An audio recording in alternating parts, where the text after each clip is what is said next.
Hi there, Strike customers. We're here with the Samsung XCover 5 Cradle, and it is ready to ship right now at Strike.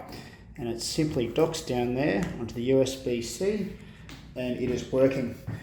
Strike has many variants available for this device. You can hardwire these to the car with Strike's enterprise-grade DC-DC power pack that supports fast charging as well on the Samsung devices.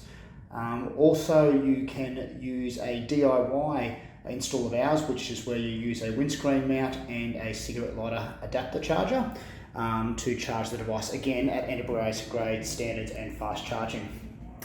All Strike devices are passed through, and this is no different. As you can see, it's USB-A on the bottom. So if you did want to plug this into a head unit, for example, for Android Auto, you can, or any other commercial or enterprise application. We also have an internal passive antenna inside the back of the Cradle here. That allows us, when you're paired with an external antenna that goes on the outside of your car, to boost the signal in those low signal areas.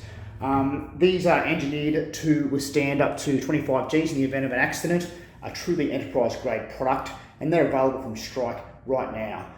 Reach out to us on sales@strike.com.au or give us a call. Thanks.